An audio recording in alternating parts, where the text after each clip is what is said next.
ایک نوجوان کسی بزرگ کی خدمت میں حاضر ہوا اور کہنے لگا، حضرت آپ فرماتے ہیں کہ بد نگاہی سے پرہیز کرو۔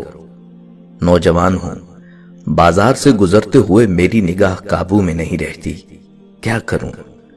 انہوں نے کہا، میں یہ راہ سمجھاؤں گا، مگر شرط یہ ہے میرا کوئی کام کر دو۔ اس نے کہا، میں تیار ہوں۔ فرمایا، فلاں بزرگ بازار میں رہتے ہیں، ان کو یہ دودھ کا پیالہ پہنچا کر آؤ۔ اس نے کہا، پہنچا دیتا ہوں۔ فرمایا، ایک بات اور بھی ہے کہ دودھ گرنے نہ دینا۔ اس نے کہا، اس کی فکر نہ کریں، ایک قطرہ بھی گرنے نہیں دوں گا۔ انہوں نے کہا، اچھا، اگر ایک قطرہ بھی گر گیا تو پھر ایک بندے کو ساتھ بھیجوں گا، وہ تمہیں 2 تھپڑ وہیں لگائے گا۔ اس نے کہا، منظور ہے۔ انہوں نے پیالہ لبالب بھرا اور ایک مضبوط انسان کو بھی ساتھ کر دیا۔ اب یہ صاحب پیالہ ہاتھ میں لے کر بڑی احتیاط سے چلتے ہوئے، بچتے بچاتے ہوئے بلاخر منزل پر پہنچ گئے۔ خوشی خوشی واپس آئے کہ حضرت میں نے دودھ بزرگ تک پہنچا دیا، اب آپ مجھے نظر کی حفاظت کا طریقہ بتائیے۔ انہوں نے کہا، دودھ تو پہنچا دیا ہے، مگر یہ بتاؤ آج راستے میں تم نے کتنی شکلوں کو دیکھا؟ کہنے لگا، حضرت ادھر دھیان ہی نہیں تھا۔ کیوں دھیان نہیں تھا؟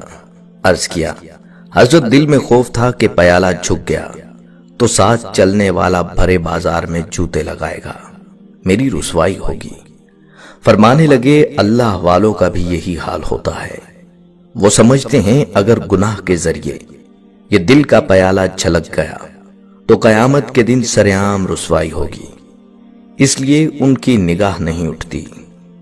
ایک قافلہ سفر کے دوران ایک اندھیری سرنگ سے گزر رہا تھا کہ ان کے پیروں میں کنکریاں چبھیں۔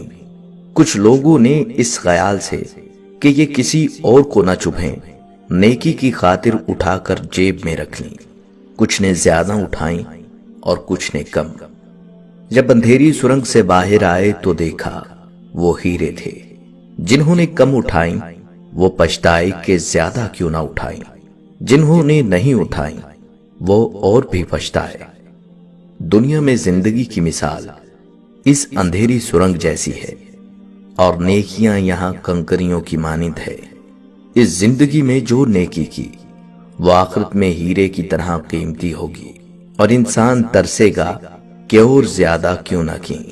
دنیا اگر ہاتھ سے نکل جائے تو بندہ غریب ہو جاتا ہے، اور اگر یہ دنیا ہی دل سے نکل جائے تو بندہ ولی ہو جاتا ہے۔